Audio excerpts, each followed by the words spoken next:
Alright, let's continue our Pillars of Eternity playthrough. I think we're very close here. Maybe 1 or 2 more days and we'll have beat it, Pillars of Eternity and DLC. Let me just check on one thing, since I did have to Alt-Tab out. Yeah, okay. Oh, I forgot the light. 1 second.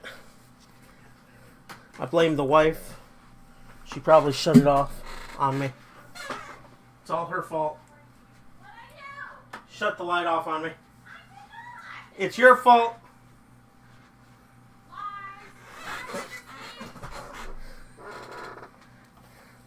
That's what wives are there for blame. Oh, fuck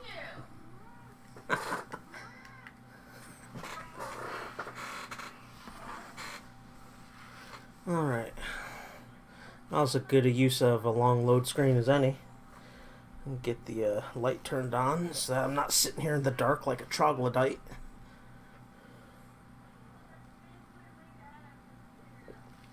That's good. A Sam Adams Pale Ale. Not bad. Not great, not bad.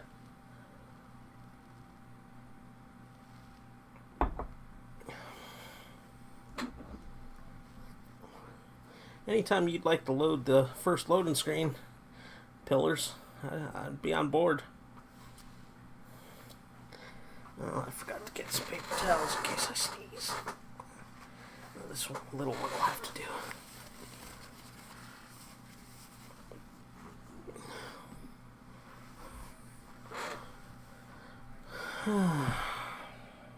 It's good to be home off work. Nice having tomorrow off.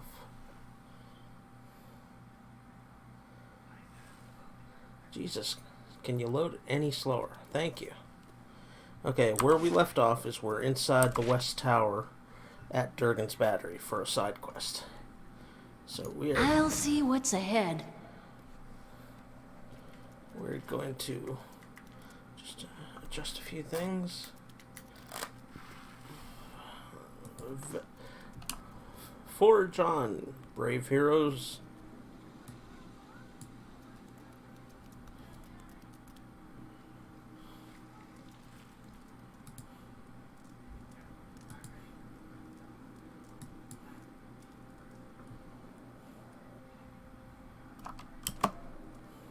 Let's go!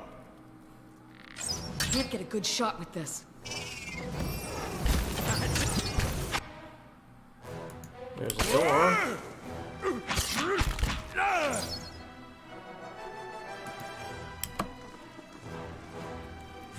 Let's go! I wish that's the one big complaint I have in Pillars of Eternity. I wish the pathing was better. If you guys get bunched up, the guys in the back in the melee group need to run around and flank them. And they won't do that. You have to baby them along. I'll see I what don't can like find. that at all. Pathing should be good enough that you shouldn't have to baby. There's another door. There's a entrance that has no door. Dead on!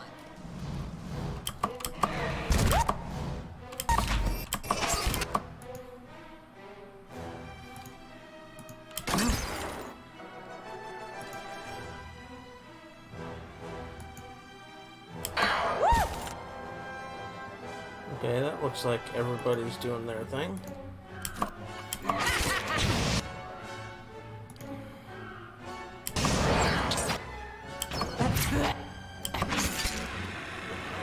Come on, cast the... Why didn't he cast the spell? I know I told him to cast it.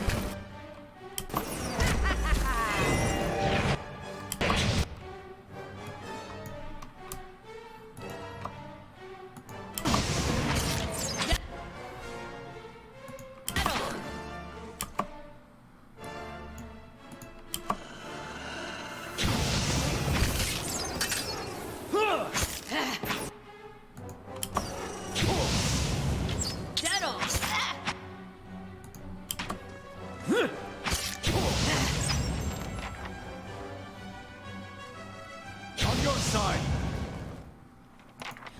And if I find something good, you can have half.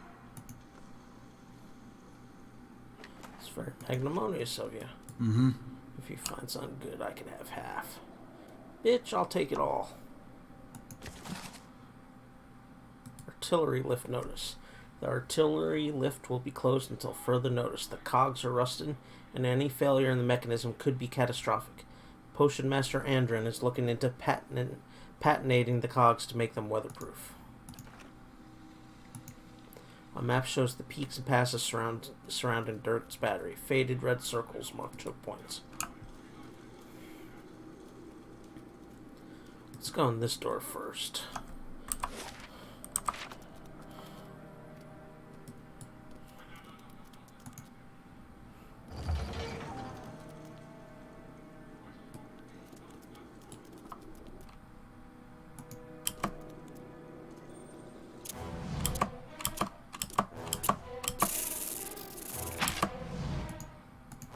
Tell me.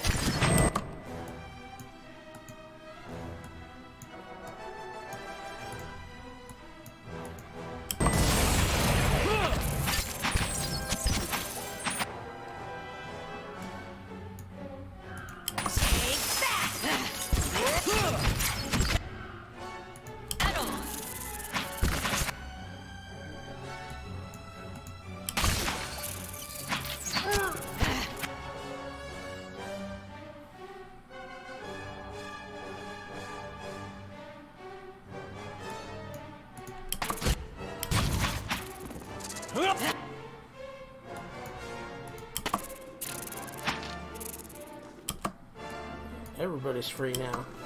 Converge on the last spider.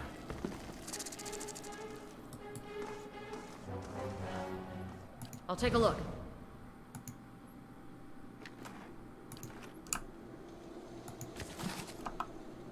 Dwarven Tome. Ah, so it acts as a grimoire, so to him it goes. And we get to learn a new spell. Delayed Fireball. Very nice.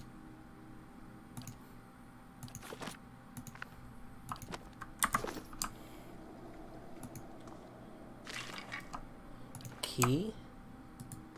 Let's head up this way.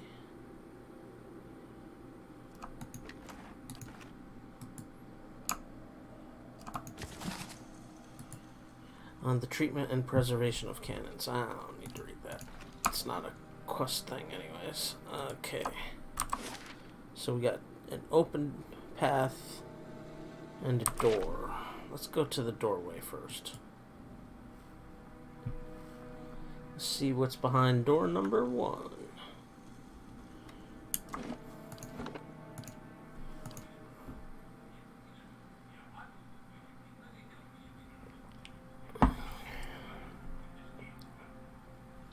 I'll see what I can do. The work Alright. of a moment. I guess that key wasn't for this door. Interesting. I thought it would be.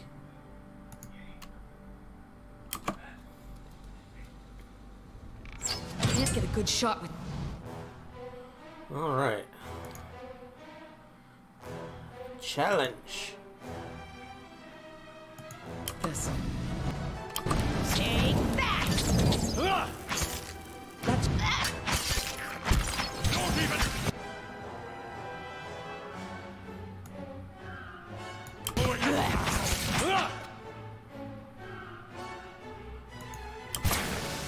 This is getting nowhere! Kill the Forge Guardian. that's it.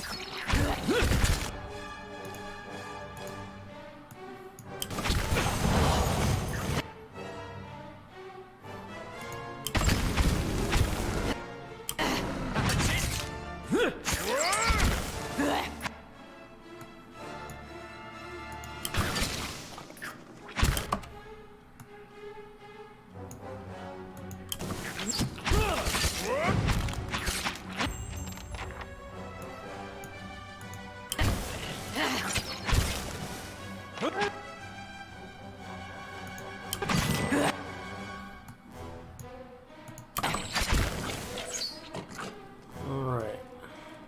Clean house. I'll take a look.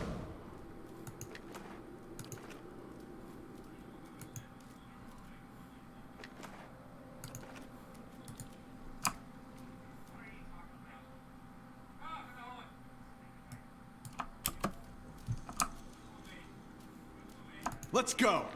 Dead on!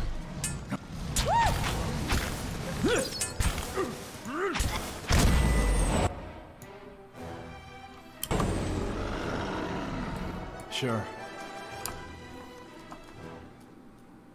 I'm on the trail.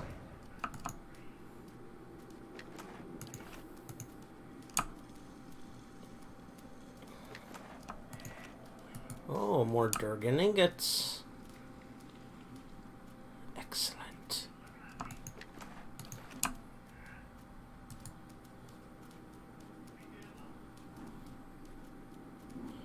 Okay, so we got a door up there, a door up into that room that has an open entrance. So let's go here first.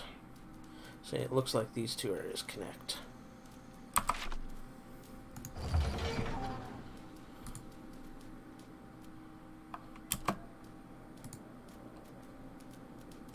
Let's go!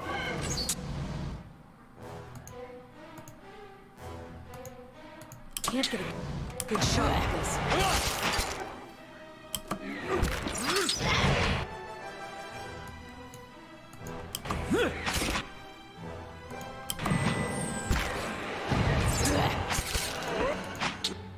Leave it! Let's go! Dead on! Skulldrax don't pose much of a challenge.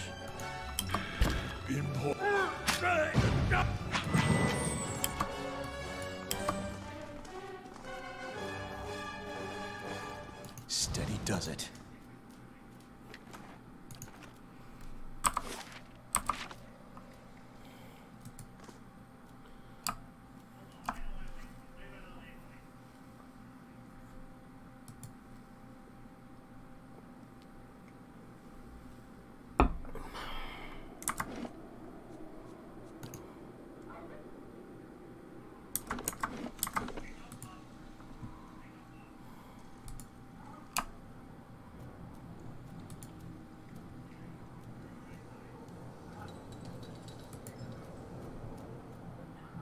Oh, this Maybe doesn't look Duran good. should test it out first.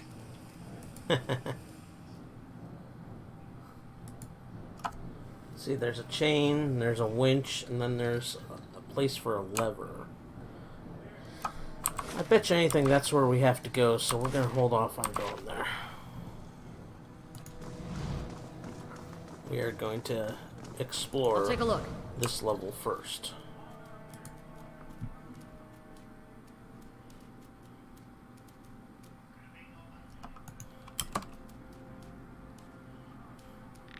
Can't get a good shot with this.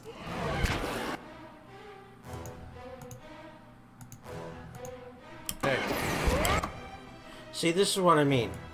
The pathing sucks. They won't even go around the cart. Don't even slow it down!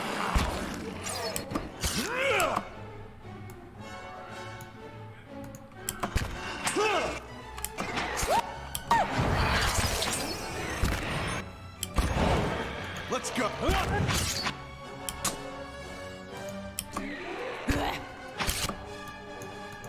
That's it!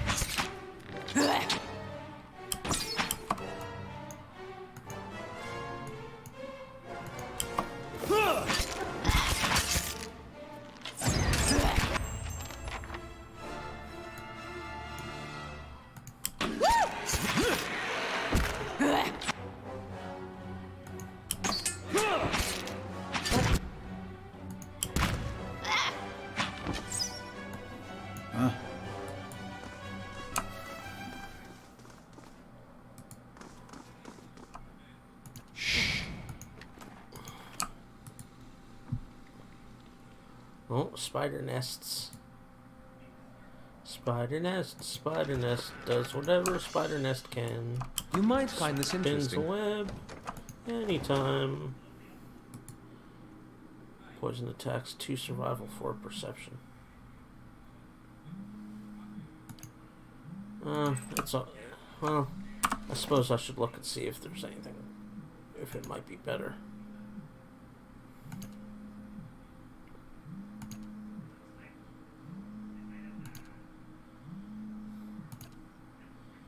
Now we're good.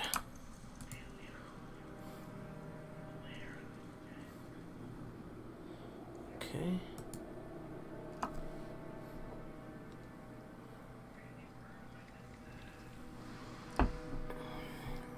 Let's see what Mr. Skeleton has. Not much.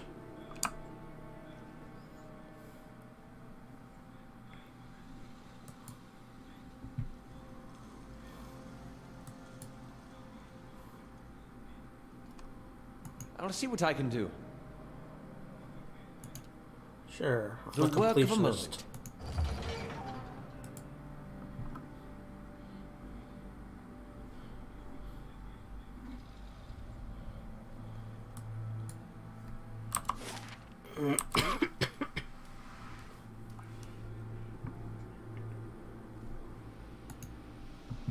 Reminds me of a carnivorous peat moss in the living lands. Gave off fumes that would melt your skin. Not to alarm you, but I'm I just tasted breakfast. Poison damage. Interesting. Maybe there's something I could do about that.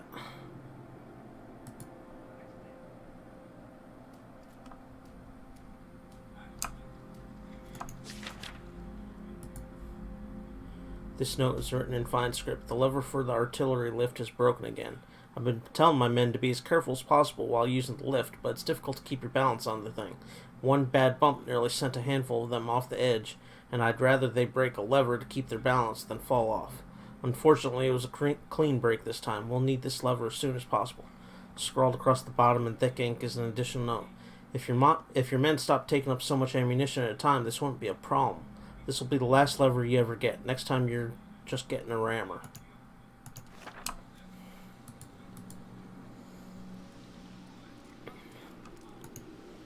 The cannons are cold as ice and banded by angular patterns. What do you of cursed suppose that Abaddon. bally thing is?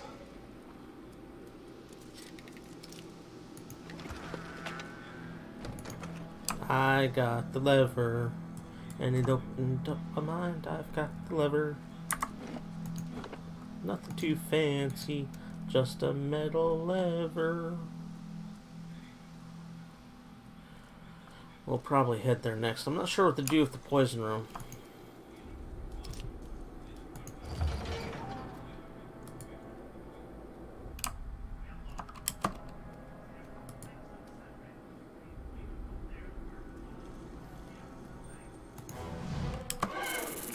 Dead on.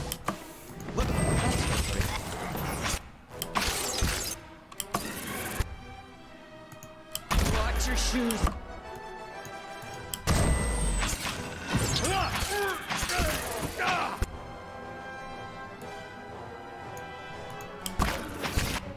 That didn't work.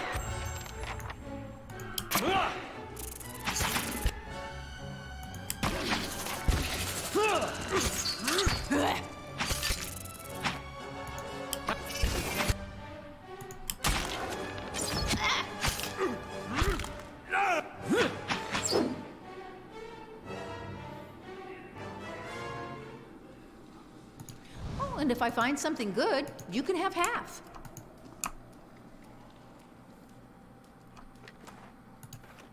Right.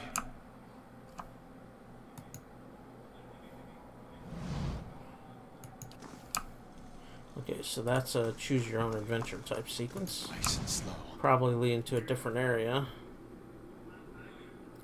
Let's finish exploring this area though.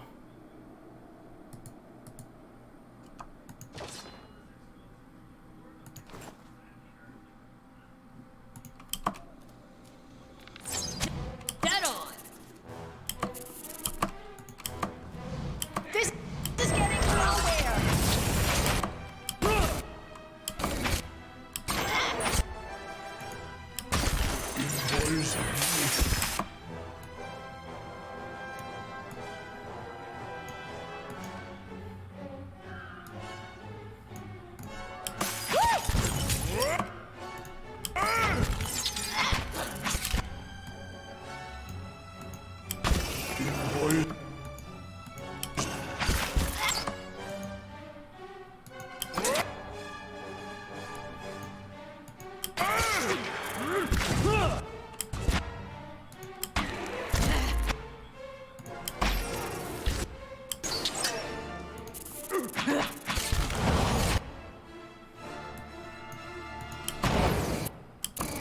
Dead on.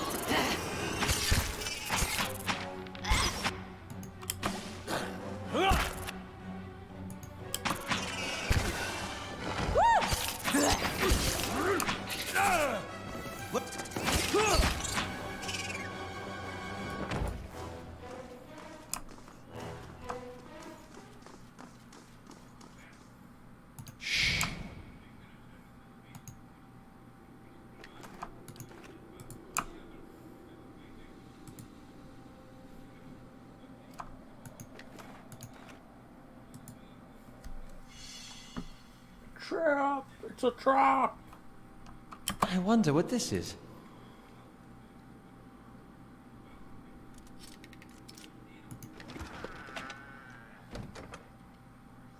One-handed stiletto.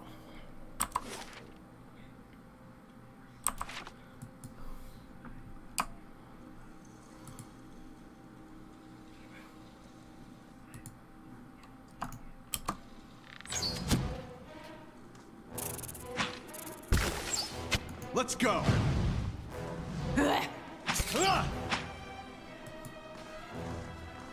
Only one mob? That's kind of weird. Keeping quiet.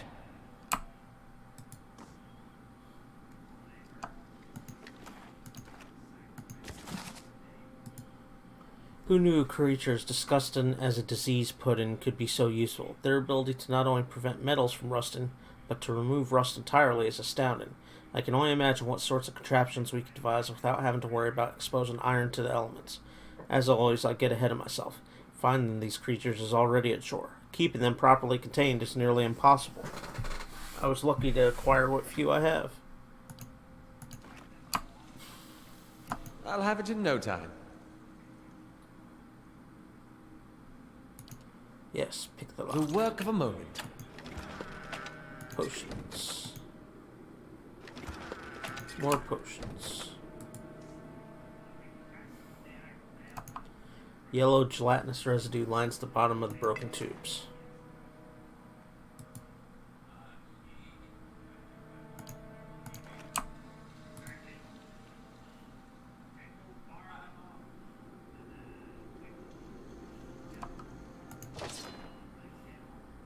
Scepter.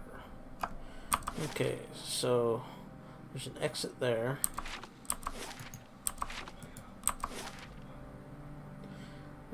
There's a patination chamber there. Shot smithery. This is the room that's poisoned, I guess.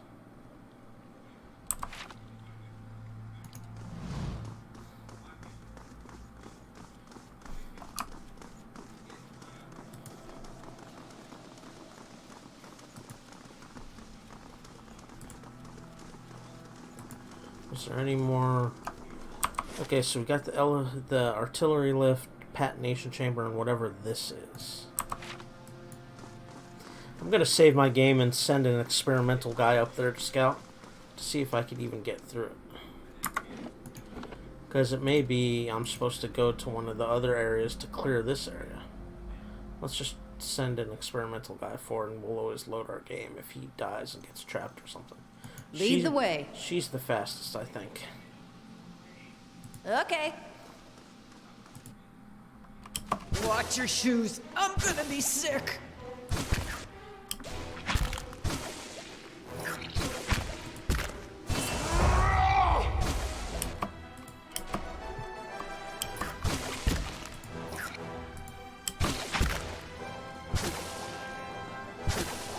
Okay, so there's just some slimes in there.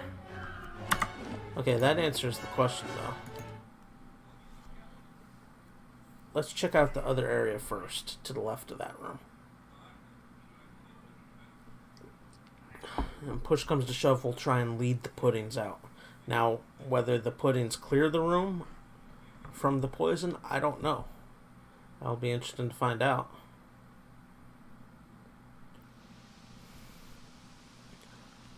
Let's see what's over here first. Right.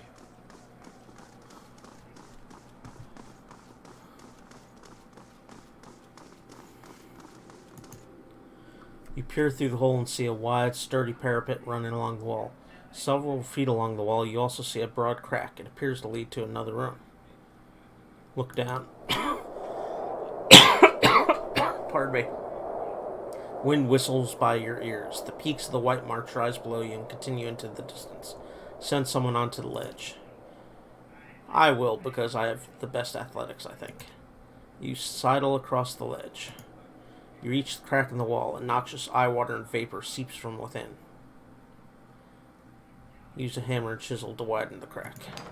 It's slow, tedious work, and by the time you finish, exhaustion has crept throughout your body. The ancient masonry crumbles away, and a stinging vapor rushes through the breach. You try to hold your breath, but you gasp a searing lungful of the gas as you cling to the ledge, fighting the strain of your muscles. Return. The air finally clears, and you edge back onto the tower. So now it should be clear. Huh?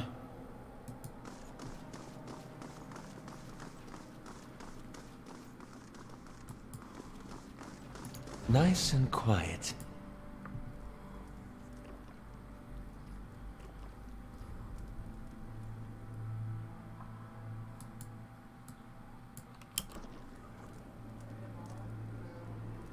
Let's go.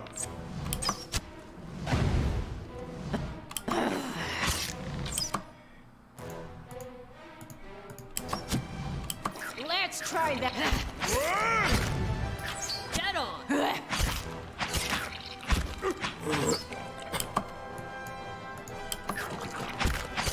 Let's have it! Dead on.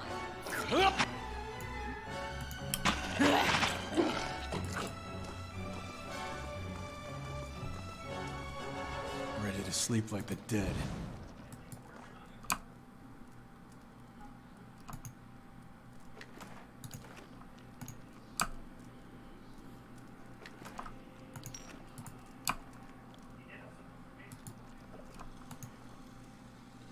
These cannons are encrusted with thick, pungent slime.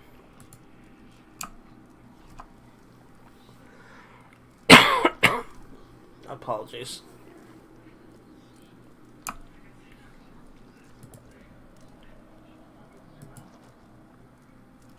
Why is he How stuck? may I help? See, that's what I mean. The pathing is just terrible.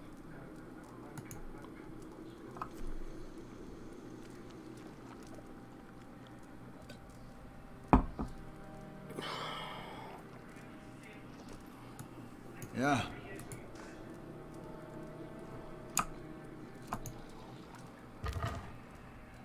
Patinated cog. Alright, let's leave out through this area. Okay, so it is a shortcut. Good to know. How did I miss this? I guess I must be blind. Well, glad I wasted the time. Okay, so we should have whatever we need to get the artillery lift working.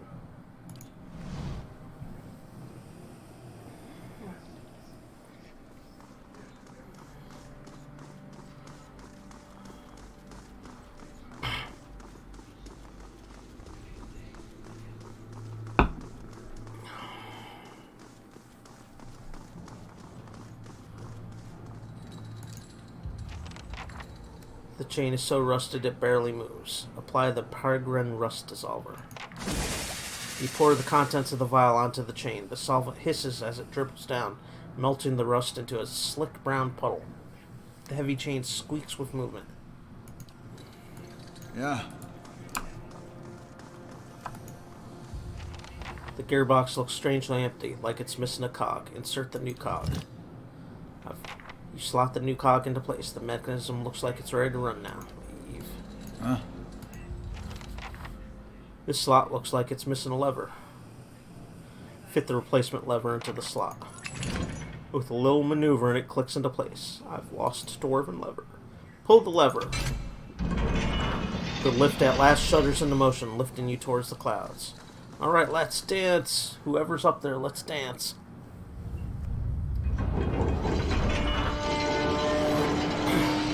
The lift makes slow, jouncing progress. It lurches every few feet, the rusted chains groaning like the dead. It comes to a trembling stop and the entire platform swings precariously. A sharp metallic odor emanates from one of the winches. You hear screeching. At first you think it's coming from the winch, but then you realize it's coming from above. An enormous skulldrack swoops from the shadows. You feel the air from its passage as it whooshes past you. But before you can catch more than a glimpse, it's circling back, searching for you with ear-splitting shrieks. Rustling wings and a heavy musk alert you to the presence of more of the beasts. As they close, the platform continues to sway and bounce. If we go in the center, that leaves the balance at the mercy of the Skulldraks, because they'll get on one side and tip it or what have you.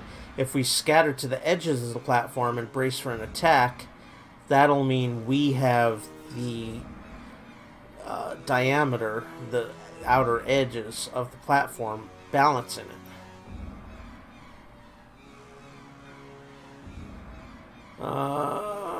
Or scatter someone to fix the winch. What's wrong with the winch? Let's scatter to the edges of the platform and brace for an attack. You split up and dash for the opposite sides of the swinging platform. Aloth trips, of course he does, and the swinging motion sends Aloth tumbling towards the edge. Aloth rolls over the side but grabs the lip of the platform, barely holding on. Aloth calls for help as the platform tilts downwards. Toss a rope to Aloth. Aloth grabs the rope and climbs to safety. You check your own footing and look back to the center of the platform where the large Skulldrak is already descending. The beast sides towards the middle of the platform, spewing acid. Most of it lands on the tiles, where it bubbles and sizzles, but you are caught in the spray. The beast glides away and disappears in the shadows overhead. However, the smaller Skulldrak land on the platform and advance towards you.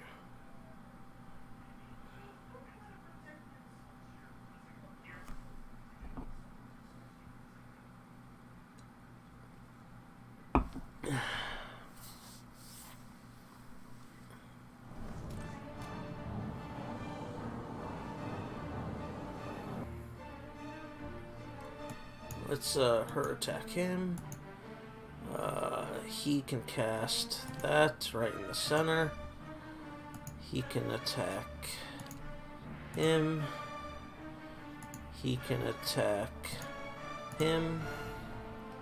He can attack. She can attack him. Actually, let's do that. He can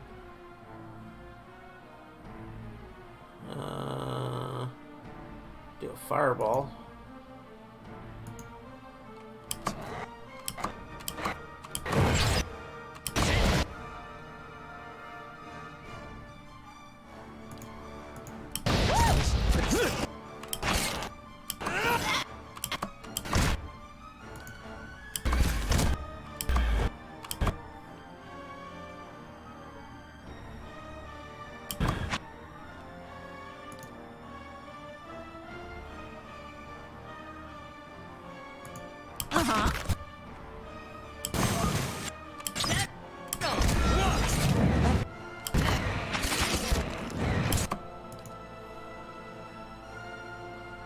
Okay, he can attack that.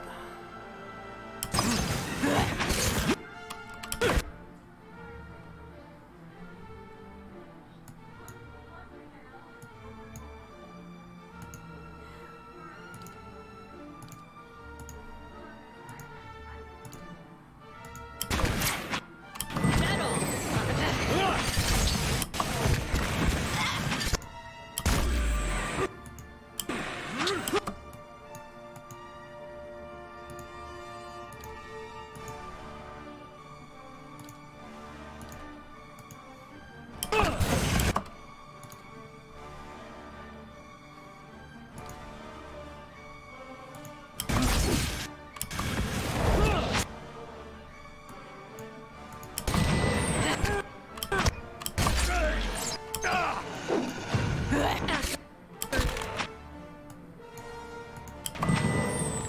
on.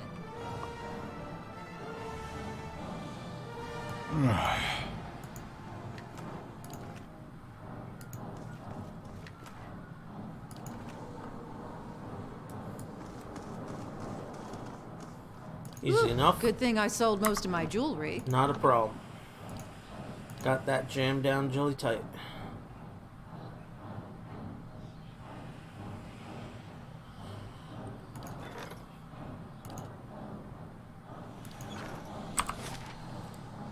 So I guess we go that way.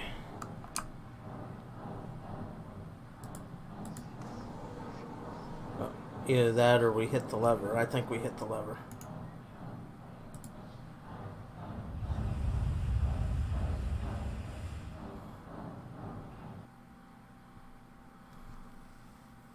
I didn't think I clicked on the lever. I guess I did. I thought I was close, but I thought I misclicked. Restore the cannons. Alright, we're at the top floor, it looks like. Let us go restore some nice shiny mega cannons.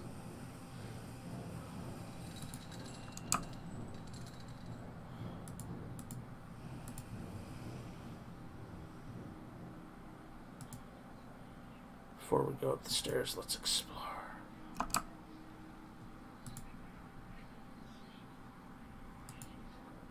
Long way down. Then don't trip and fall. Looks like both these paths lead the same place, probably. I'll see what I can find.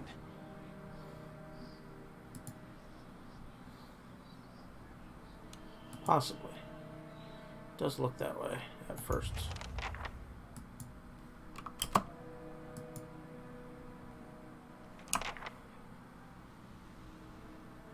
Let's go.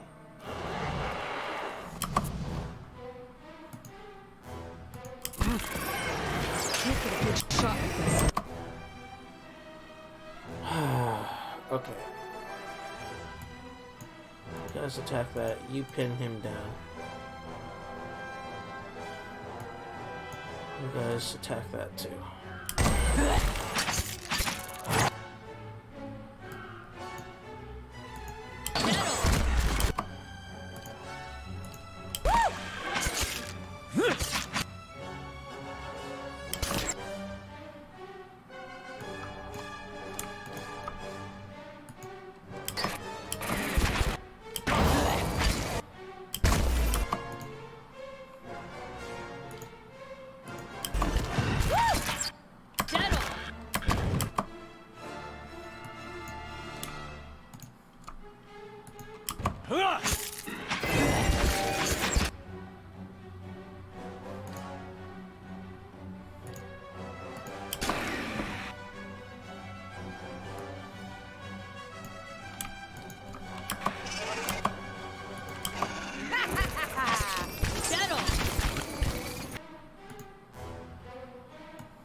Let's go. Let's go.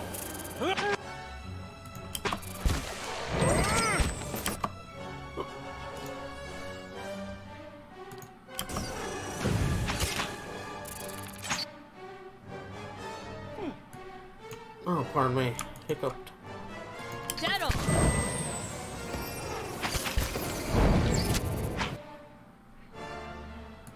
Okay, if the rest of you are going to be stuck behind one guy because you can't move to his left or to his right, go attack something else. I'm done passing. Take Such a pain.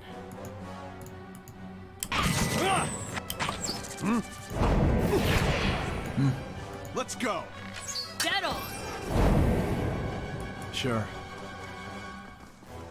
Could use some rest. Oh, shield. But again, that's one of the types that grows on you. It grows with you as you use it, which means it can't be enchanted with dirt and steel. Which sucks. I'll see what's ahead.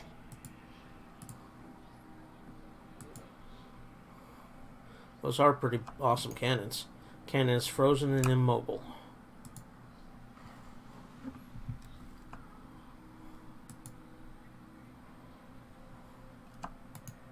Engravings depict the Peregrine's journey to the White March. Peregrine's journey to the White March. Let's just make sure there's nothing else to click on or discover. Nope.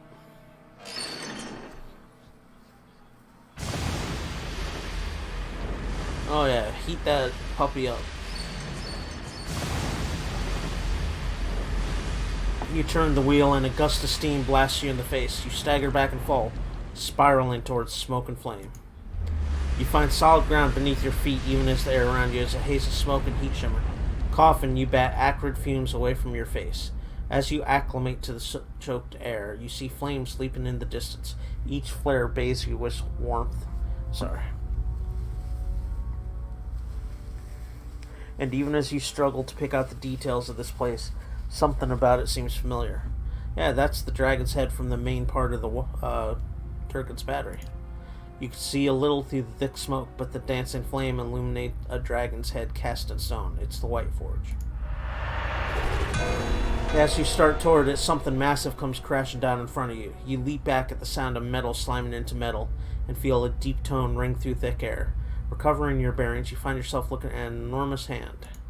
It's dark and shiny of heat, but you see every bone, muscle, and tendon working in harmony beneath the bronze flesh. The hand's owner is hidden behind clouds of smoke, but the hand itself is wrapped around a pole as thick and sturdy as a tree trunk. Follow the arm. You try to follow the arm to its owner, but the heat and smoke overwhelm you. You turn back. It's probably Abaddon. You continue on to see what lies at the other end of the pole and what's responsible for the clangorous music, just as the hand rises again. It swings back down in a perfect arc. A tower of metal smashes down ahead of you, raining sparks and glints of essence as another deep ringing note sounds. You realize that you're looking at an enormous hammer. The head glows of heat and essence, though the purple luster fades as soul energy is sucked from the hammer and into the work under it. Inspect the hammer. It's a block of black steel, as dark as a starless night and shiny enough that you can see your reflection in it. It's a work of art itself, a study of simple yet perfect design. Get a closer look at the work. As the hammer rises once more, you dart forward to see what lies beneath it. A lone figure sprawls on an expanse of steel, as smooth and broad as lake ice. The figure itself is enormous, a mage folk of twisted flesh and forged metal. Its arms end in two spiked clubs, and its head is a blunt, eyeless wedge. It opens its mouth and keens. The desperation in that noise reminds you of a newborn's fear and confusion. Air rushes at your back. You look up and see the hammer, its head once more glowing with essence, speeding towards you. You awaken to the sensation of warm tiles beneath your face. You're prone before the boiler, which drones on, pushing heat through the tower floor. But in the vapor that pulses from the boiler and pipes, you smell the fumes of the White Forge. That's rather dramatic.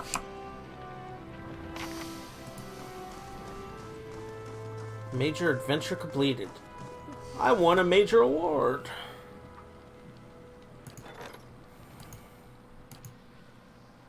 Devil of Karak returns to the stronghold with average reputation with twin elms and items. Spoils await in the Great Hall treasury chest.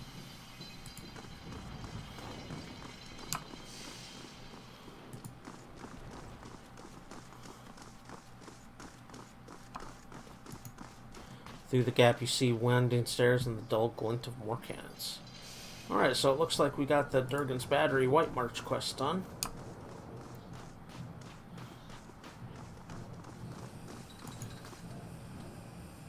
Go to the West Tower.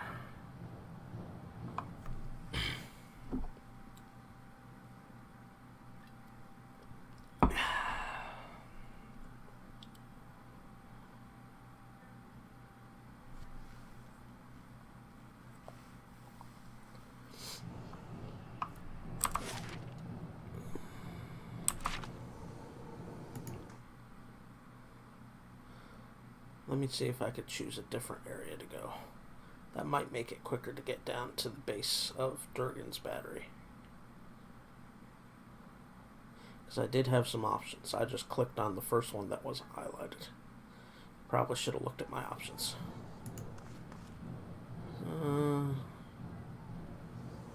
Go to the front gates. There we are. That's what we want. Because that's where the quest NPC is to turn this in.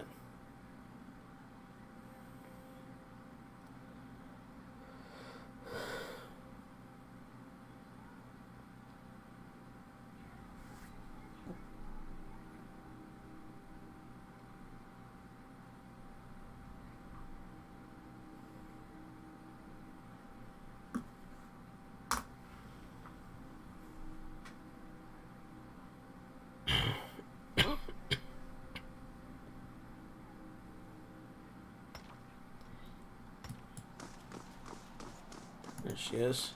That was incredible! Whole Forge spit flames when you did whatever you did. And the smoke! Ha! I saw it from here. And now to see about these cannons. She rubs her hands together. She starts her door, but then she remembers something. This is for you. Found it while we were cleaning out the battery. I have a few questions for you. What's on your mind? Now, how do these cannons work? If only I could show you. But everyone else is all worried about accidents and injuries. So they've said I can't fire them until there's a real need. Makes sense. I'm headed up the tower. Gonna make those cannons shine. She skips towards the door.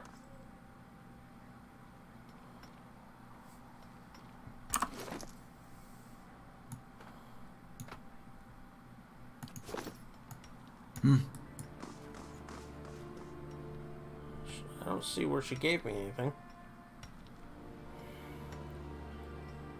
Oh, more more Durgan iron ingots. So let's take a trip to the White Forge. Actually, let's go look at the top of the West Tower and see how she's doing with the cannons.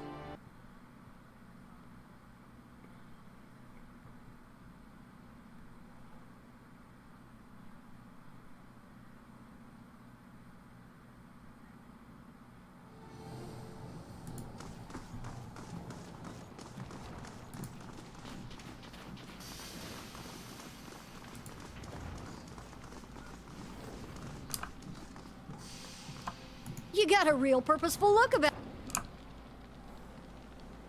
Okay, so she doesn't really say anything new. Okay, that's all I wanted to know.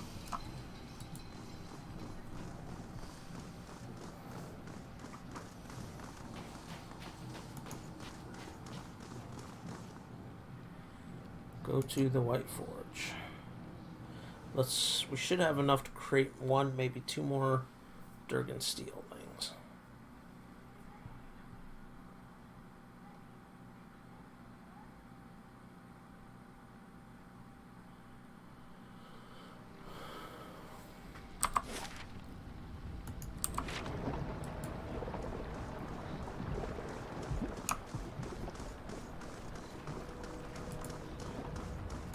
This is a campfire. Yeah, let's go ahead and rest then. Oh. Something new? Maybe? Usually the only time I get this is if there's some storyline thing, but I guess not. Maybe they just wanted to change it up on me.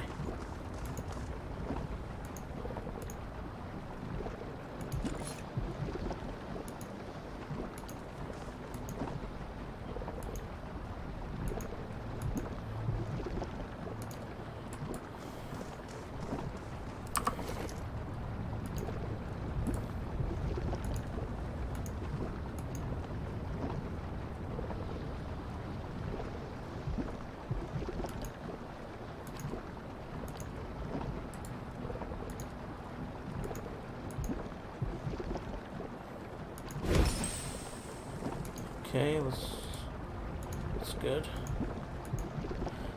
Oh well, no more, that'll make her stronger. So let's see. Let's look at our quests. We're at Saren Fort.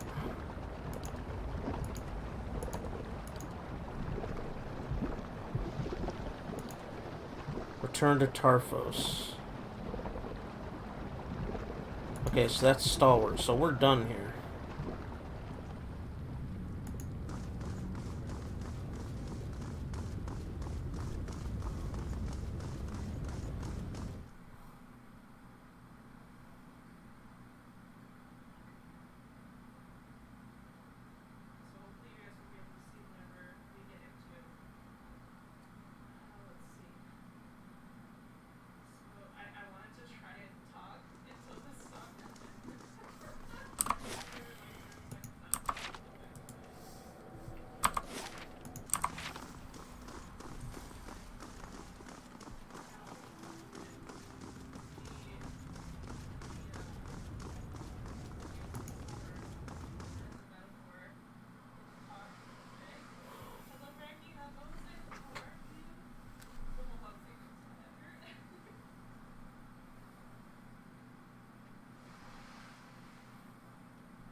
So we're on our way to Stalwart. Son of a moose fucker.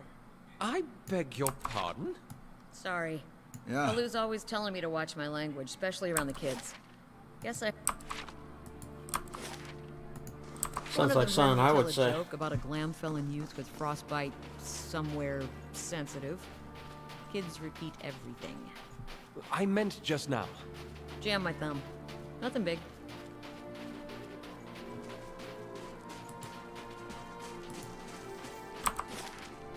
There's that great Pathan. Gets stuck on a twig and can't move around.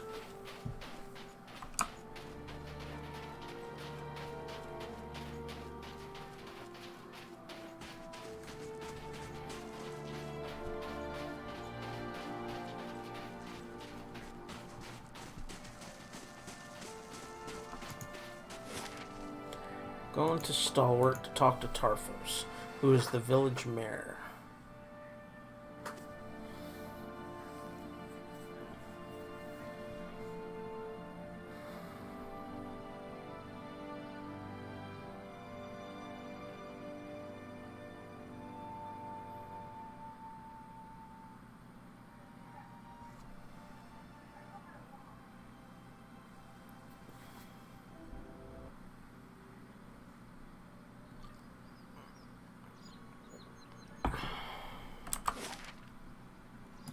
He is over here, if I recall correctly, which I do.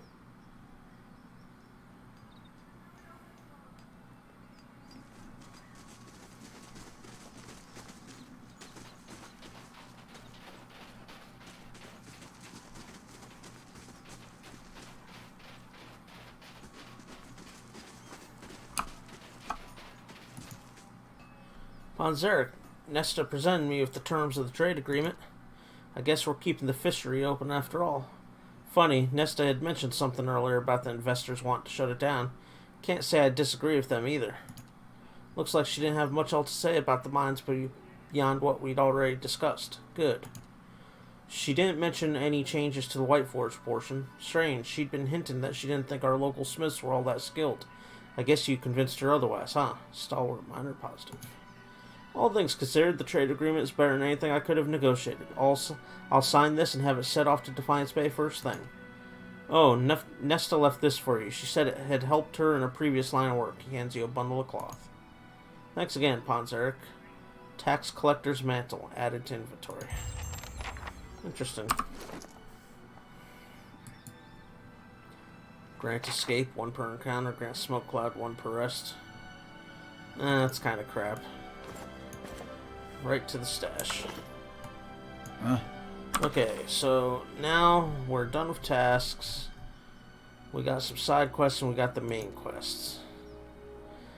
Let's go pay a visit to this dragon in the cave.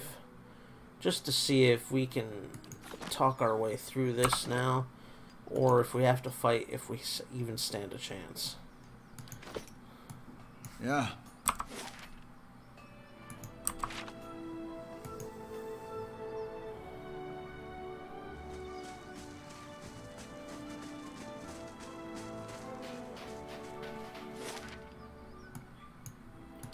Longwatch Falls, I believe, is the location of our intended target.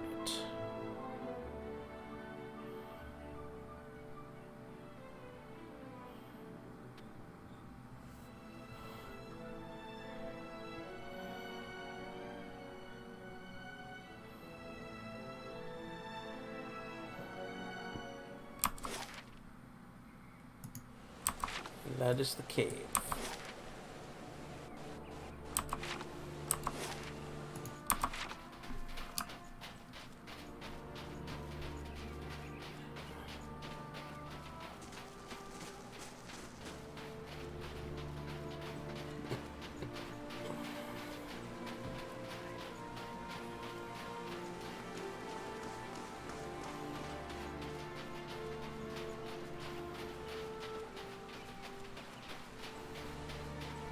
Pretty sure I could cook some food to get the resolve needed to talk my way through that fight, but I want to see if we could either talk through it naturally or maybe even kill the dragon, which would be cool. I don't know if we can though.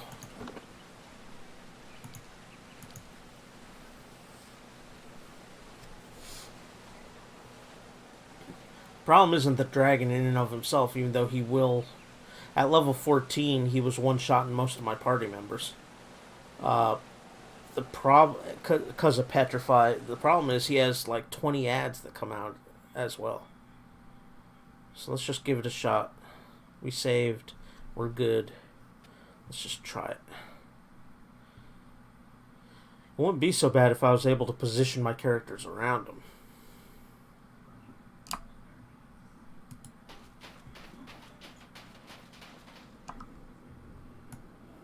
Huh? Hey, Let's maybe separate them. The dragon turns its head to look at you. Its red eyes are clouded like dirty ice, and its sides heave with labored breaths. Frosty plumes jet between its teeth. Leave. Now. The only sound the dragon makes is a hoarse growl, but you hear it as clearly as if it were spoken language. I just want to look around. I've no patience for trespassing vermin. Go, or I'll gnaw the living flesh from your bones. It pulls its lips into a snarl. You see something femur-shaped stuck between its teeth. What's the problem exactly? Consider it indigestion. And consider yourself lucky I've eaten. A belch rumbles up from the dragon's throat and reverberates in the ice under your feet. Did you eat Yagder, the young man by the road? Was that the rodent's name? I only know that he tasted mealy and lean. The dragon probes the leg bone with its tongue. He came looking for a soul twin. What did that have to do with you? Centuries I've lived. I won't share my soul with some mewling youth.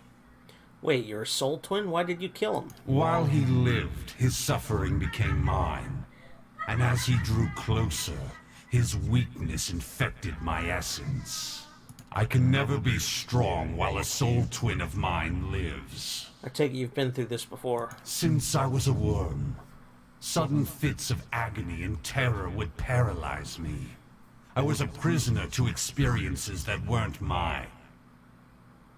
The dragon's tail slowly coils and uncoils. Eventually, I noticed something similar in my fellow hatchlings. I felt their cries and shrieks become mine as they nipped and flew at one another. How did you become linked with your siblings? I don't waste my time with the mysteries of souls, what sunders them and how the turning of the wheel apportions them. What matters is power, survival. I killed as many of the other hatchlings as I could. I felt their pain, but I also felt parts of their souls become mine. Its slitted pupils widen at the memory. I slaughtered and devoured, and the scent of blood drove my siblings into a frenzy. Our nest became a maelstrom of chaos as we fought, dying and feeding together. At last, only a handful of us were left. We were sickened by all we'd consumed and suffered. The spines along its head flattened. I've heard of rare instances in which soul twins could absorb one another's essence. Then you understand my choice. Vanquish or perish. Its eyes flicker. I eventually hunted down some of my missing siblings. Others returned to me in other skins and other lives, as that boy did. I understand you do what you must to survive. Indeed. Something churns noisily in the dragon's stomach. As interesting as this conversation has been, I've had enough of it. The dragon picks at its teeth with a claw and finally pops the leg bone free. It chews on the morsel, its eyes fixed on you. So I need Perception 16, Might 20, or Resolve 17. You gain nothing from my soul. Why don't you focus on your soul twins? It looks at you, still crunching a splinter in the bone between its teeth. Finally, it swallows the jagged mess. Perhaps you're right. Yet what will you offer me if I let you go?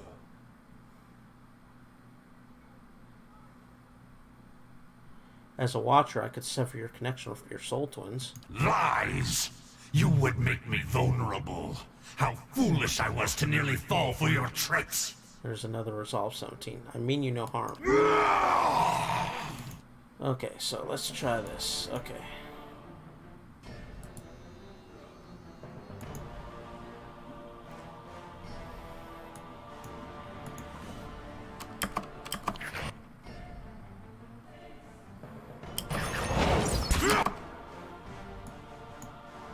You know what? Let's just attack the dragon. Let's just see how much damage we can do to him.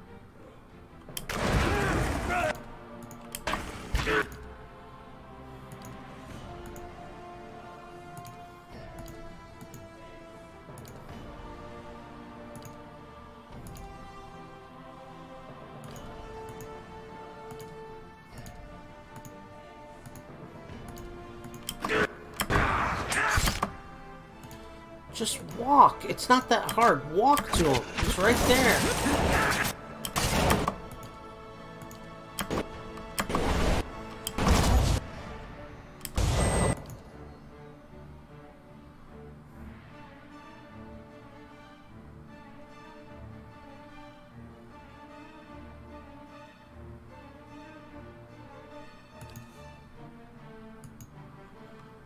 Okay, let's do that. Let's try another knockdown.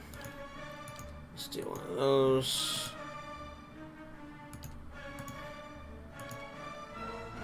Let's do another one of those.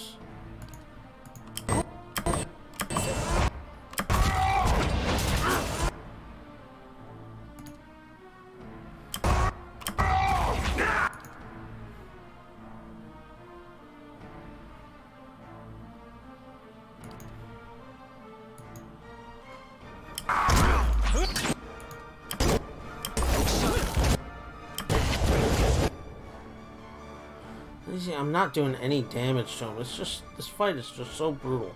And it doesn't help that there's like so many ads out.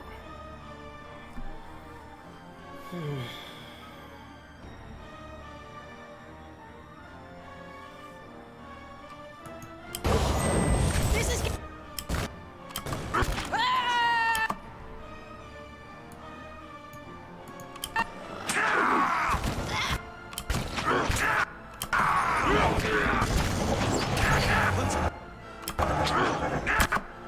You know what?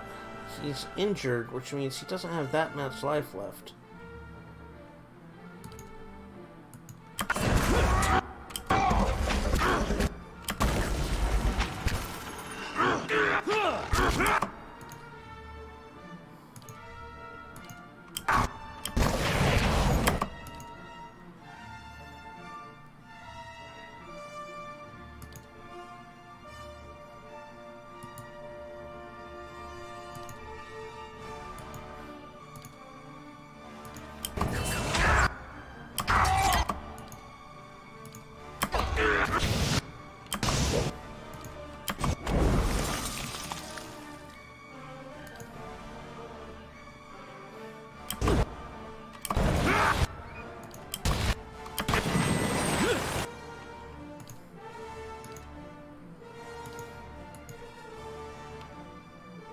I'm not that far from beating him.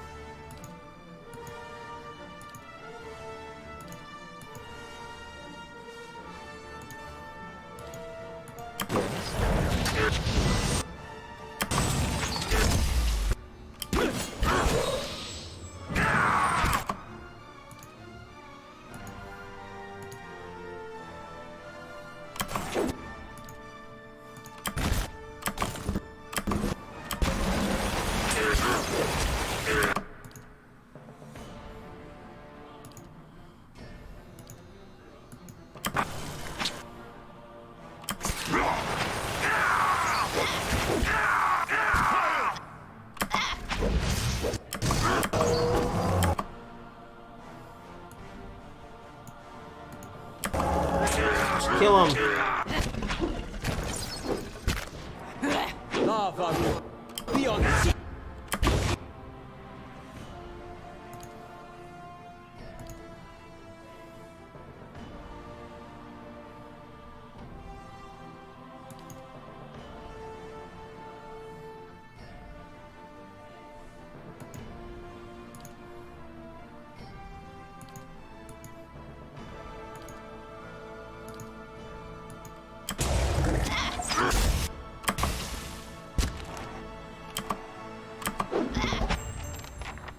I did it!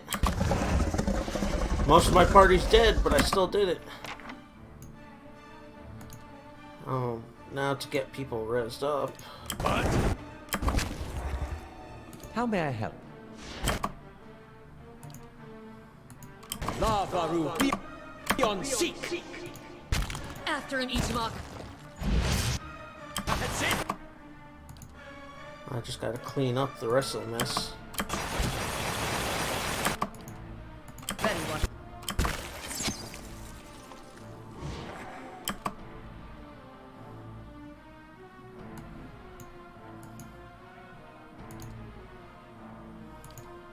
How may I help? Dead on.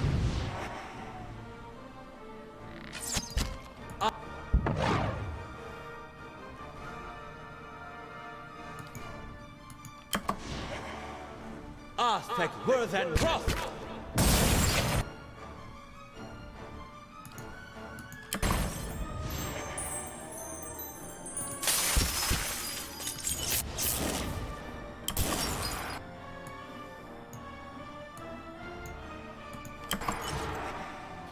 Those couple levels did the trick, though. How may I help?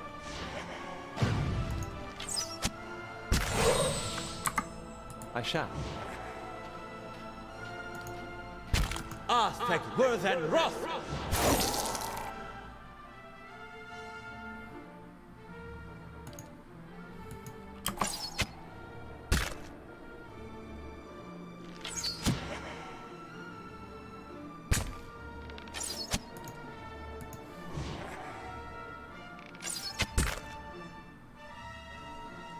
Ready, Watcher.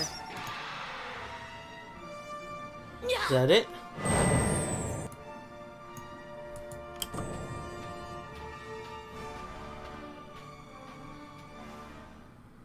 I did it! I beat the dragon. Yes. Huh? Nice and quiet. Grand adventure added. Quest expires. Okay. 2 adventure average items. So let's assign Grieving Mother. Dragon meat, ooze plasma, primal water.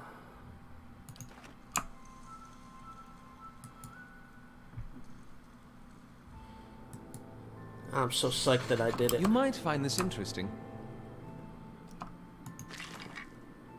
Oh, more Durgan steel, iron ingots.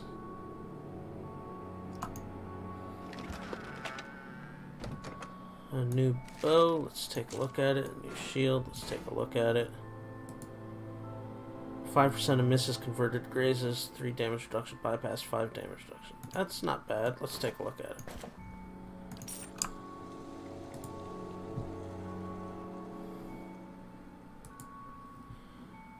Can't believe I did it. So psyched.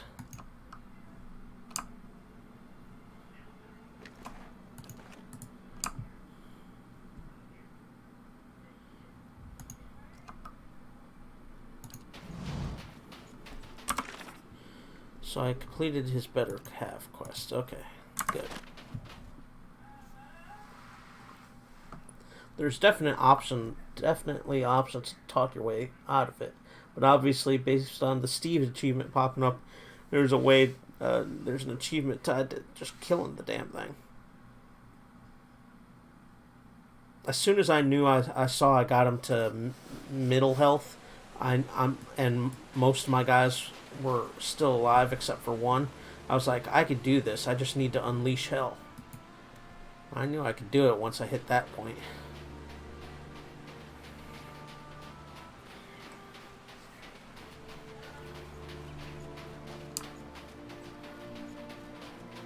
Okay, let's go ahead and rest. They all need it.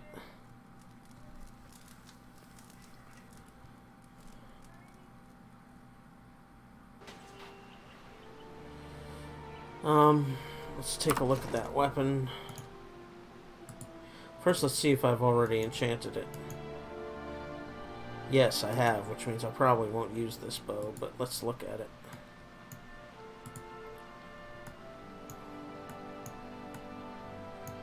Uh, 20 to 31 pierce damage, average speed, grants infuse on critical hit.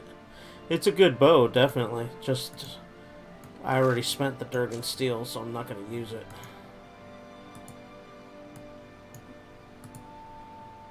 Oh, this is only a small shield.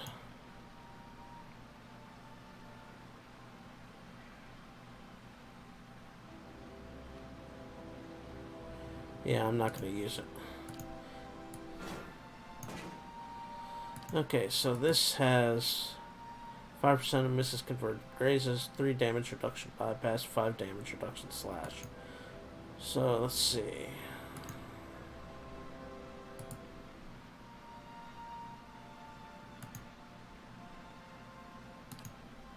It's actually not bad.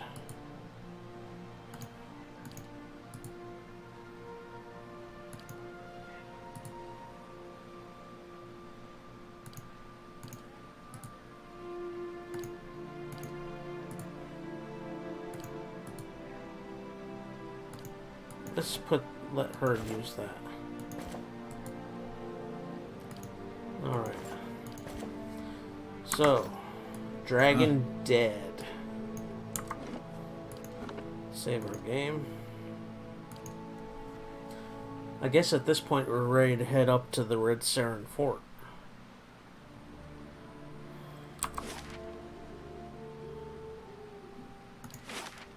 The Iron Flail Fort.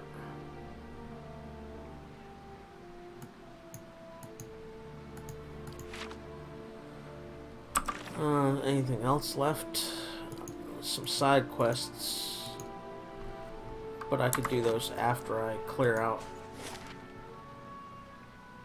I could fast travel straight to the foundry now? Let's check it out.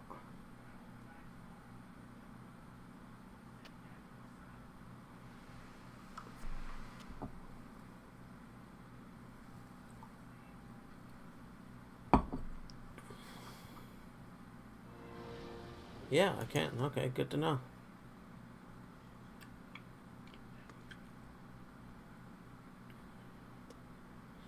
I mean, really, if my party can, albeit barely, stop a full-grown adult dragon, what can anything in the Red Saren Fort do to me?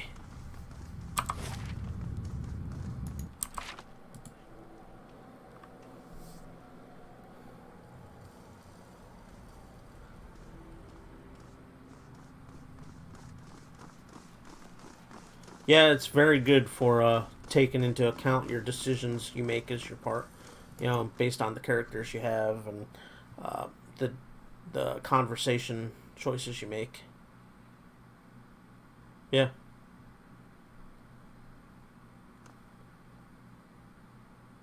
That Alpine Dragon fight though was hard. I tried fighting that at level 14 when my party was mostly around level 14. And he just absolutely annihilated my guys. Yeah. And I barely put a dent into him. I was able to, you know, now that my guys are 16, I was able to kill him before he totally wiped me out, you know, so. It was a good fight, though. That Alpine Dragon is hard.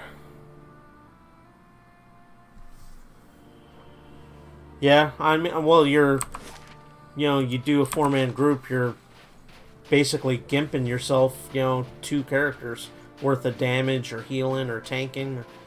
Okay, come on. Come on, Pathin.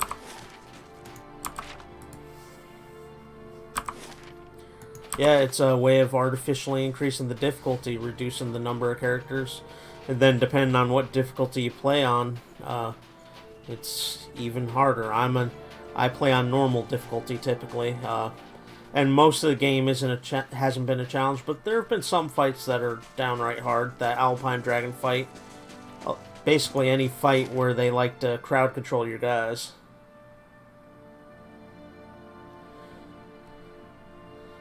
You going for a tank healer and then 2 DPS, or are you working your way away from the trinity of tank heals, DPS, and your elite 4-man group? Alright, let's head to the Iron Flail Fort. See what's going on there.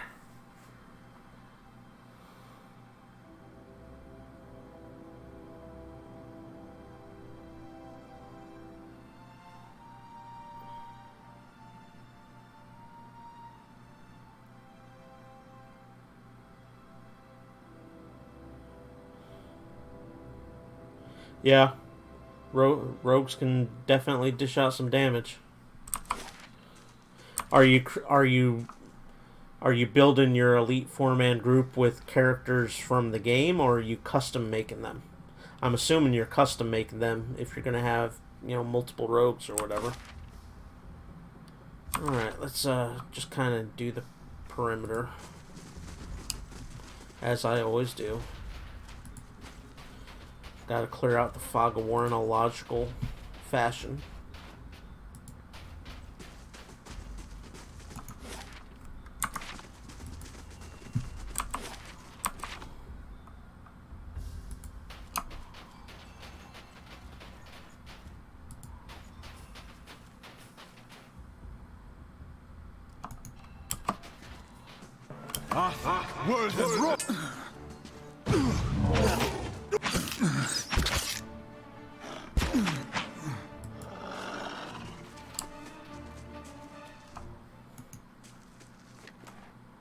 Alright, new grimoire.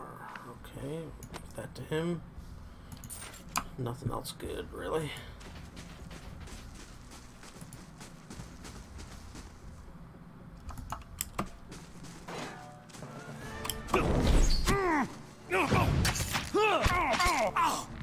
Dead on.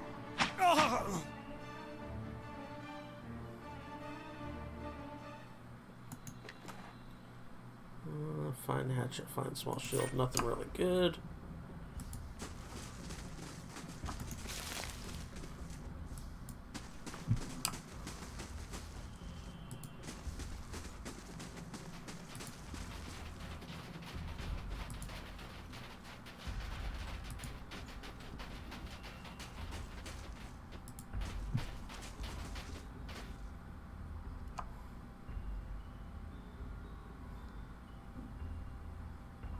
Everyone's on edge in the camp. Okay, so soldier, a votarist. I assume that might be a bard of some type.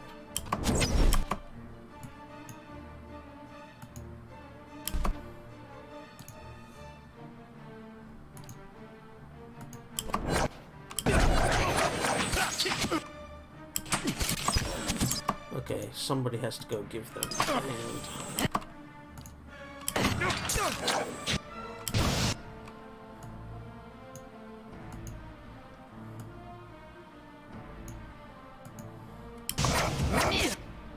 Gunner.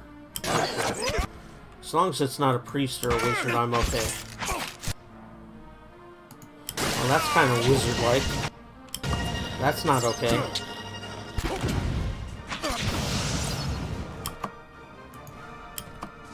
Hey.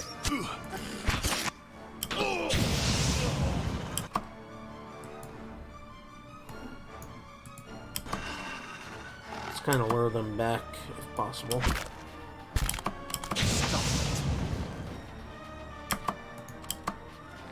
Dead on. Fight on my terms rather their terms. Let me choose the ground.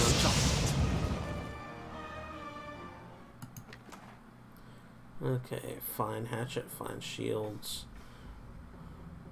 Return prayer bracelet. That's interesting. Nothing overly good.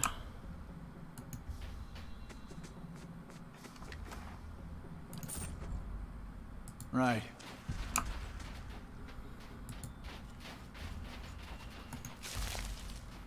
So let's head north along the edge.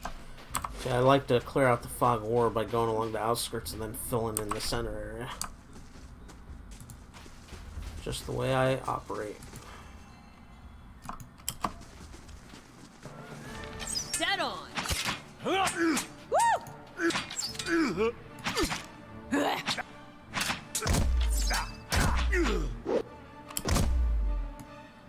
See, that's what happens. They only send one creature or one mob against me. Not really much of a chance. Let's go ahead and save, though, since we're going into the unknown.